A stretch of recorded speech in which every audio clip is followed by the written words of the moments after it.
Bonsoir et bienvenue à votre émission Bon Sabbat chez vous. Cet épisode, le 16e déjà, a été préparé pour vous. Et que vous soyez seul ou en famille, installez-vous, Bon Sabbat chez vous commence maintenant.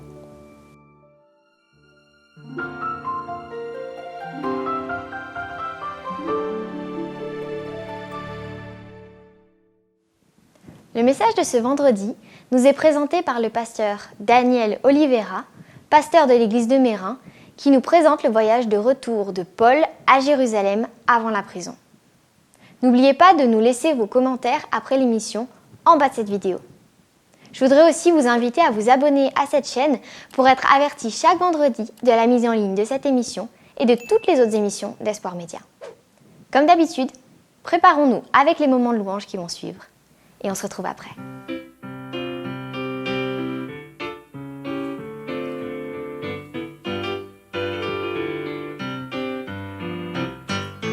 Quand le vol de la tempête vient assombrir ton ciel bleu, au lieu de baisser la tête contre les bienfaits de Dieu, contre les bienfaits de Dieu, mets-les tous devant tes yeux, tu verras en adorant combien le nombre est grand.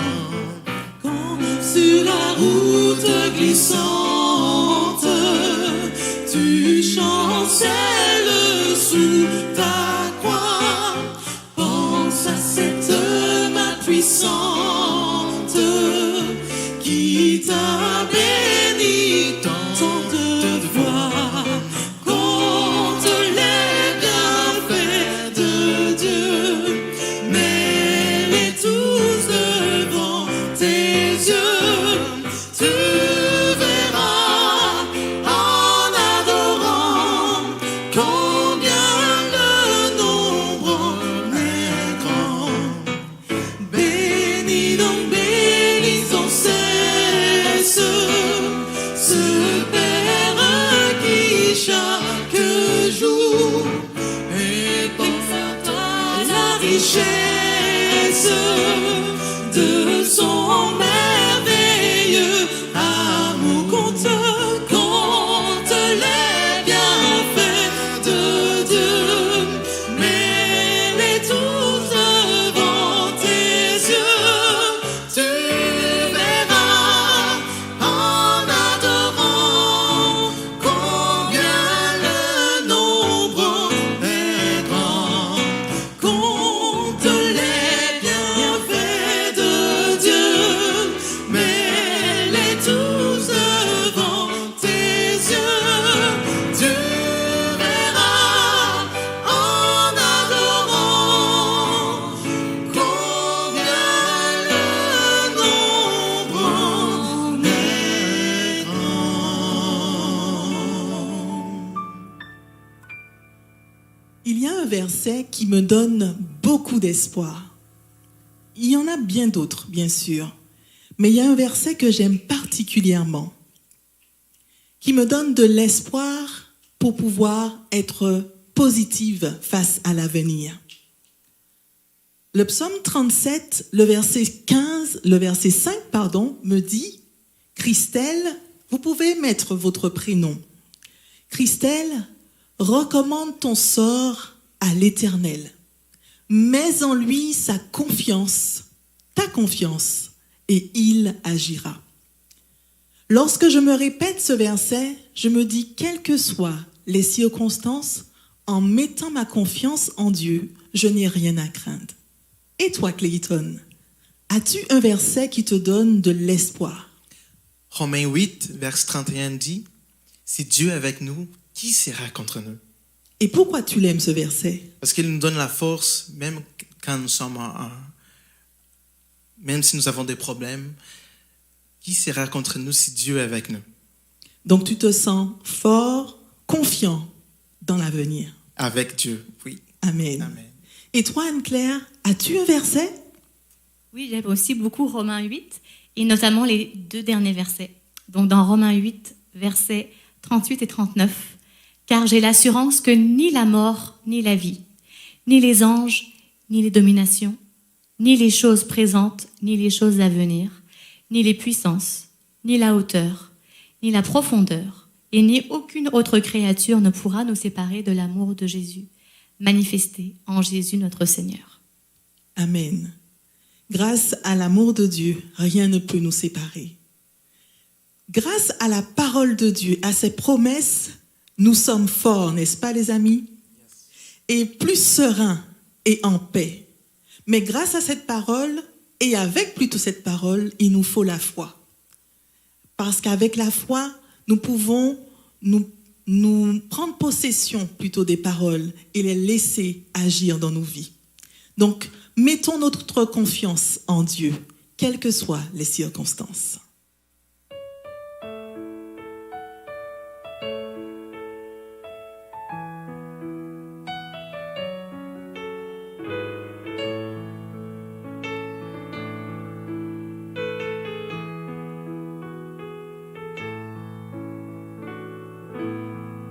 Celui qui met en Jésus une pleine confiance, jamais ne chancelle plus, complète sa délivrance.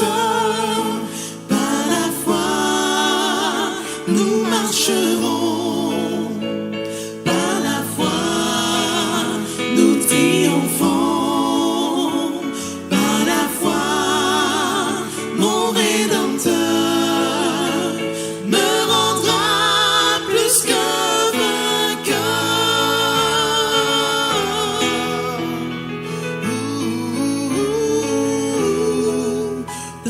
Jour d'adversité, quand tu sens gronder l'orage, regarde en sécurité, à Christ et reprends courage.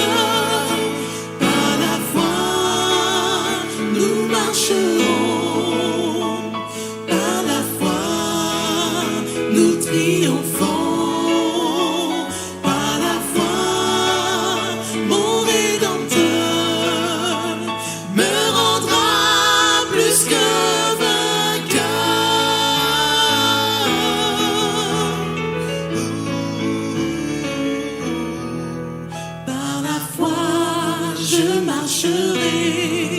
En comptant sur ses promesses, par lui je triompherai en tout temps de mes détresses. Par la foi, nous marcherons, par la foi, nous triomphons.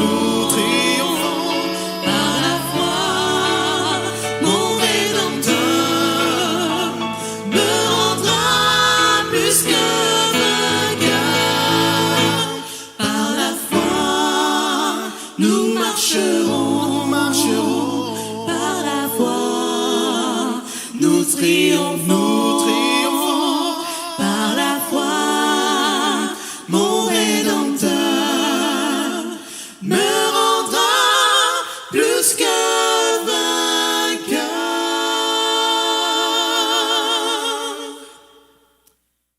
Bien que le péché ait gâché cette œuvre parfaite, le Seigneur nous donne encore le sabbat comme témoin du fait qu'un être tout-puissant, d'une bonté et d'une miséricorde infinie, a créé toutes choses.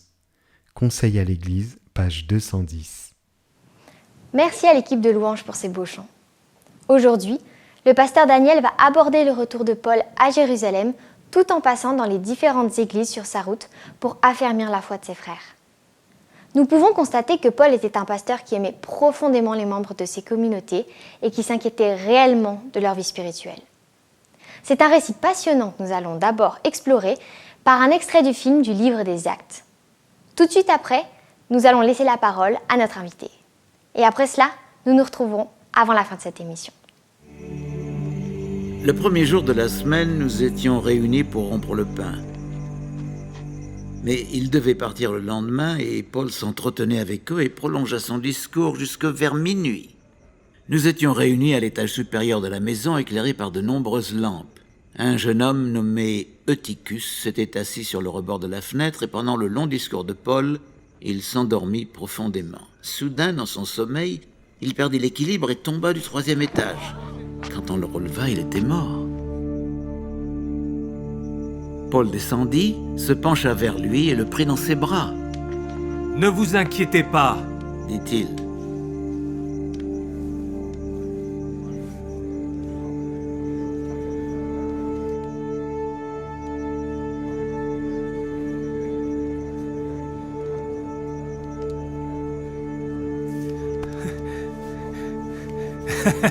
Ah, il est encore en vie. Il remonta, rompit le pain, mangea et continua de parler jusqu'au point du jour. Puis il partit. Quant au jeune homme, il fut ramené chez lui indemne, au grand réconfort de tous. Nous sommes au 3e voyage de Paul, le dernier qui a duré sensiblement 4 ans. Paul a parcouru environ une distance de 5300 km en 92 jours de voyage. C'est un long trajet qui, selon certains calculs, a dû coûter 480 deniers par personne, soit environ 26 000 francs suisses. Dans ce chapitre 20 du livre des Actes, Luc résume la deuxième partie de ce 3e voyage missionnaire avec quelques détails intéressants sur lesquels nous allons tenter de réfléchir. Paul se retrouve à Éphèse. Il est après un séjour d'environ 3 ans, il décide de retourner à Jérusalem pour participer à la fête de la Pentecôte. C'est une fête à laquelle il tenait beaucoup à participer, puisque les chrétiens y célébraient la descente du Saint-Esprit. Pour cela, il planifie d'aller dans un premier temps en Macédoine, un territoire un peu plus au nord d'Éphèse, pour visiter les Philippiens et ensuite descendre en Grèce. Lorsque Paul arrive à Philippe, il organise plusieurs rencontres afin d'encourager et exhorter les membres de cette région. Quelques jours après, il part en Grèce où il reste 3 mois pour encourager les communautés des différentes églises. À Corinthe, il entame son voyage de retour et au moment de prendre le bateau pour la Syrie, il découvre qu'un groupe de Juifs veut lui faire du mal. Il décide alors de modifier son trajet en repassant par la Macédoine. 6 amis décident de l'accompagner, dont le jeune Timothée. Ils ont peur que quelque chose de mal arrive à Paul. Le groupe reprend le chemin jusqu'à Philippe par la voie terrestre et tous prennent ensuite le bateau pour Troas, où ils passent sensiblement 1 semaine. Je vous rappelle que Troas est le lieu où Paul avait reçu la vision qui l'a amené à son ministère fructueux en Macédoine plusieurs années auparavant. Le dernier sabbat, Paul se réunit avec toute son Église. Durant cette journée, Paul donne le maximum d'encouragement et partage beaucoup d'enseignements puisqu'il doit repartir le lendemain. Les prédications sont longues et les discours un peu fatigants pour que le jeune Eutychus, qui était assis au bord d'une fenêtre, puisse rester attentif. Avec autant de personnes dans une même salle, la fenêtre paraissait être l'endroit le plus adapté pour ne pas s'endormir. Vers minuit, le jeune finit de même par s'endormir et tombe du 3e étage. La Bible n'est pas suffisamment claire pour que nous puissions affirmer que ce jeune homme est réellement mort lors de sa chute. Aussi, tout simplement, il a perdu connaissance. Ce que nous savons, c'est que Paul est obligé d'interrompre son discours pour venir en aide à ce jeune homme Eutychus. Quelques instants plus tard, Paul revient auprès des siens avec le jeune homme en bonne santé et le programme continue jusqu'à l'aube. Nous pouvons voir ce récit dans le livre des Actes, chapitre 20 et verset 9. Le lendemain, Paul embarque alors pour Milet, près d'Éphèse. Luc finit ce chapitre 20 avec l'encouragement final de Paul aux anciens d'Éphèse. Il les exhorte à servir comme lui, sans gain financier, et à être généreux. Il cite d'ailleurs Jésus. Il y a plus de bonheur à donner qu'à recevoir. Verset 35. La scène se termine avec des adieux pleins d'émotions. Et Luc note dans son récit que ce sera la dernière fois que ses frères verront Paul. Les anciens accompagnent Paul jusqu'au bateau avec beaucoup de tristesse. Luc esquisse légèrement le voyage de retour de Paul à Jérusalem et les problèmes qui l'attendaient. Paul reçoit plusieurs avertissements de la part de Dieu dans ce voyage de retour, mais il est déterminé à atteindre Jérusalem. Avant d'arriver à Césarée, le bateau fait une halte de 7 jours à Tyr pour décharger sa cargaison. Durant ce temps, Paul retrouve quelques disciples et les informe de son voyage de retour. C'est à ce moment-là que le Saint-Esprit, par l'intermédiaire de quelques disciples de Paul, qui étaient là, dit à Paul de ne pas se rendre à Jérusalem. Chapitre 21 et verset 4. Paul reçoit un premier avertissement, mais il décide d'ignorer cette première mise en garde de la part de Dieu. Et il repart pour Jérusalem. Arrivé à Césarée, Paul est reçu par Philippe, un des premiers diacres à être consacré au service de l'Église par les apôtres. Philippe a 4 filles qui sont des prophétesses. Toute la famille est engagée dans le ministère de la prédication de l'Évangile.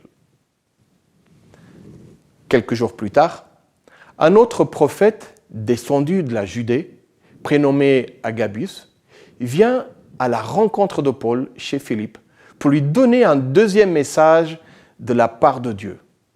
Le message qu'il apporte est clair. Il dit à Paul de ne pas se rendre à Jérusalem. Pour que ce message soit plus convaincant et mieux compris par Paul, Agabus prend la ceinture de Paul, il ligote ses pieds et ses mains et dit à Paul, « Voici ce que déclare le Saint-Esprit. L'homme à qui appartient cette ceinture, les Juifs l'attacheront de la même manière à Jérusalem et le livreront entre les mains des non-Juifs. » Actes chapitre 21, les versets 11 à 12. Paul reçoit par les filles de Philippe et par le prophète Agabus un nouveau message de Dieu. Ne va pas à Jérusalem. Les événements à Jérusalem vont prendre une tournure dramatique pour toi, Paul. Dieu ne veut pas que tu retournes à Jérusalem. Tous tentent de convaincre Paul pour qu'il n'aille pas au bout de son voyage. Il est encore temps de changer les plans. Tous pleurent. Les amis de Paul tentent de le persuader, l'homme de Dieu, d'écouter ce que Dieu veut lui dire. Mais Paul ne veut rien entendre. D'ailleurs, il se fâche même avec ses amis en disant « Que faites-vous là à pleurer et à me briser le cœur ? Je suis prêt à mourir à Jérusalem pour le nom du Seigneur Jésus. » Acte 21, verset 13.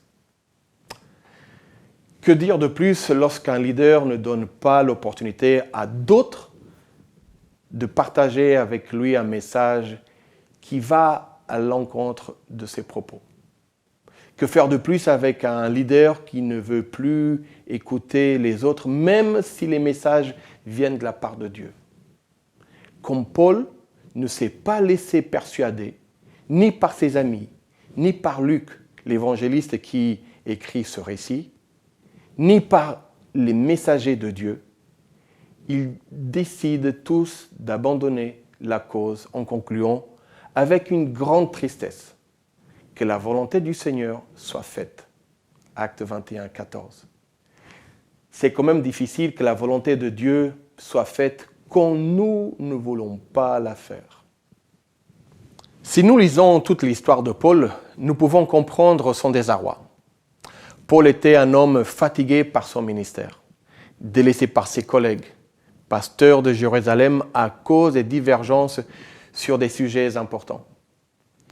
Il n'était pas considéré par ses collègues aussi comme un disciple appelé par le Christ, incompris par ses collègues à cause des divergences sur des questions de théologie pratique. Chargé d'un passé de persécuteur que certains n'arrivaient pas à oublier, sans épouse, qui puisse être un soutien moral et sentimental à son côté. Probablement sans enfant, sans famille, un homme probablement aussi avec des problèmes de vue. Un homme qui a subi un naufrage, plusieurs fois battu jusqu'à être considéré comme mort et amené dans une déchetterie pour être laissé à l'abandon. Mis en prison, un homme qui marchait énormément de kilomètres à pied dans le froid et dans la chaleur, qui devait travailler aussi pour payer ses dettes, ses dépenses sur son propre ministère, constamment en fuite pour tenter d'échapper à la mort par ses compatriotes autres, obligé à travailler loin de sa ville d'enfance de Jérusalem, habitué au froid, à la faim, à la privation du confort, etc. Peu de pasteurs auraient accepté de travailler dans ces conditions, et moi le premier. Ce qui est beau dans ce récit, c'est que Dieu ne nous abandonne pas même quand nous sommes découragés par les événements de notre vie. Paul avait le droit de dire « Stop, je ne supporte plus mon ministère, je veux arrêter, c'est trop dur pour moi. Et si je dois mourir, si je dois passer par la mort, alors tant pis, je suis prêt. » Avoir envie de chercher la mort comme une échappatoire pour en finir avec toute sa souffrance est une réaction naturelle, même de la part d'un homme de Dieu.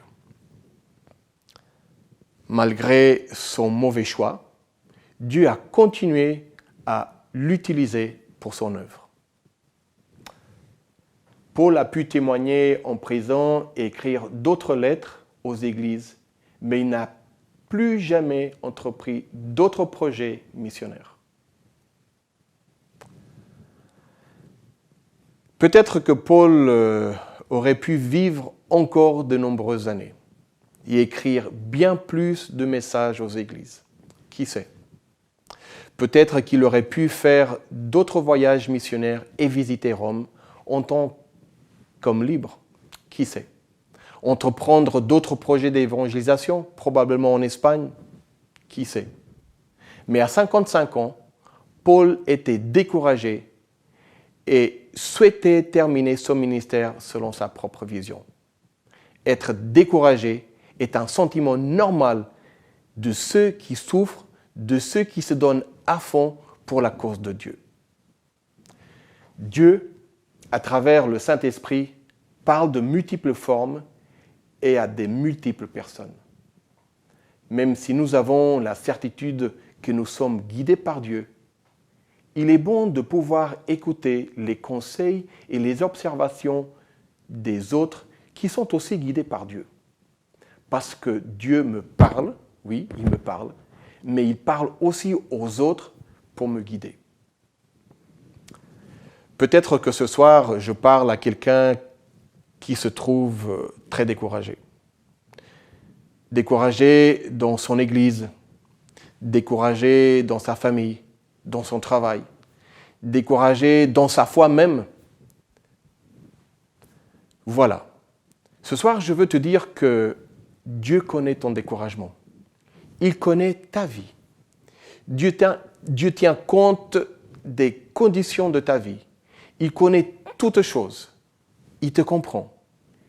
Il est un Dieu rempli d'amour inconditionnel. Ce soir, retenons deux choses importantes. Même si nous prenons une mauvaise décision, suite à un découragement, Dieu continue d'être avec nous. Il peut encore utiliser et faire de sorte que dans notre malheur, nous puissions encore vivre des aspects positifs. Parce que seul Dieu a le pouvoir de transformer une mauvaise décision en une situation qui porte des bons résultats. Et deuxième, ne jugeons pas ceux qui un jour ont aussi pris une mauvaise décision dans leur vie suite à un découragement. Ceux qui ont cherché peut-être à raccourcir leur vie, ceux qui par une mauvaise décision ont tout gâché. Seul Dieu connaît les véritables raisons du cœur et seul Dieu a le droit de juger. Je souhaite que ce sabbat soit vécu avec une grande confiance en ce Dieu qui nous aime tant.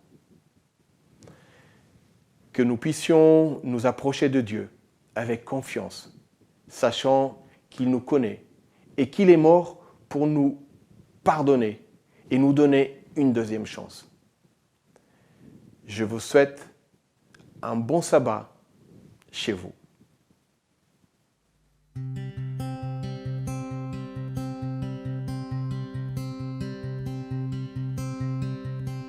Tu étais là dès la création, Fils unique du Dieu très haut. Les mystères de ta gloire révélés en toi, Christ, notre Seigneur. Oh, ce nom est si merveilleux.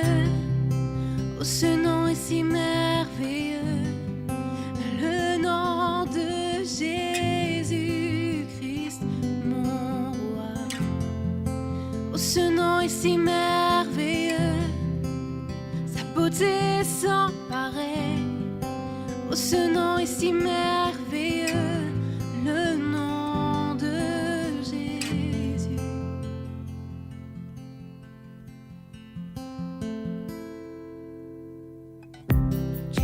Pas voulu laisser sans nous. Alors Jésus, tu es venu. Ton amour a vaincu mon péché. Plus rien ne peut nous séparer.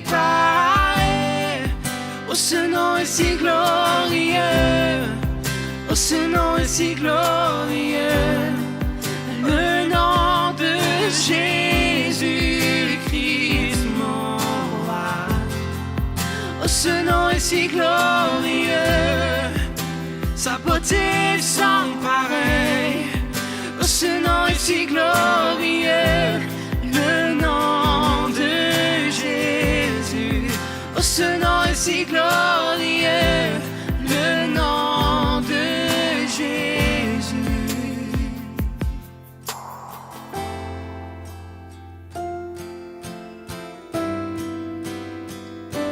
Le nom de Jésus. Tu es le plus grand de tous, le plus grand de tous, c'est toi, Jésus.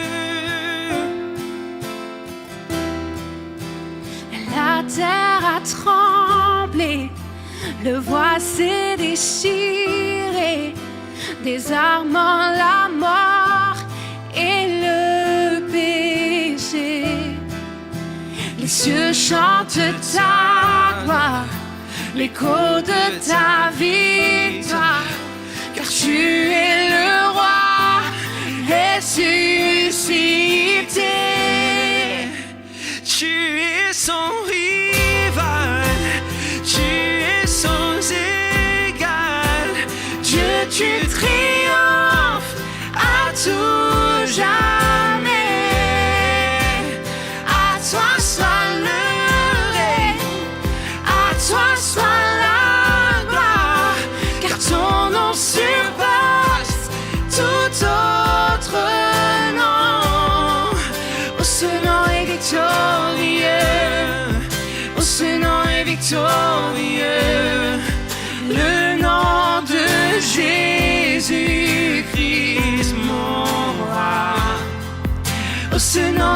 victorieux. Sa puissance est sans pareil. Oh, ce nom est victorieux. Le nom de Jésus. Oh, ce nom est victorieux. Le nom de Jésus. Oh, ce nom est victorieux. Le nom de Jésus.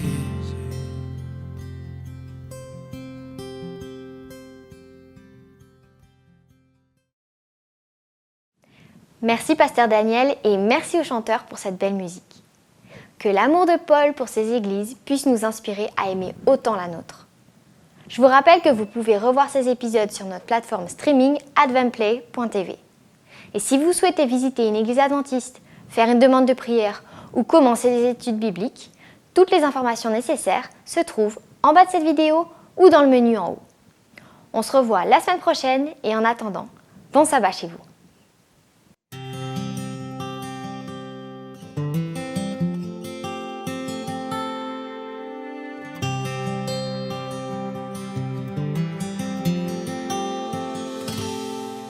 Souviens-toi du sabbat pour le sanctifier,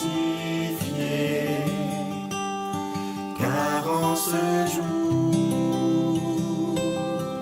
Dieu nous invite à venir le rencontrer dans son amour pour mieux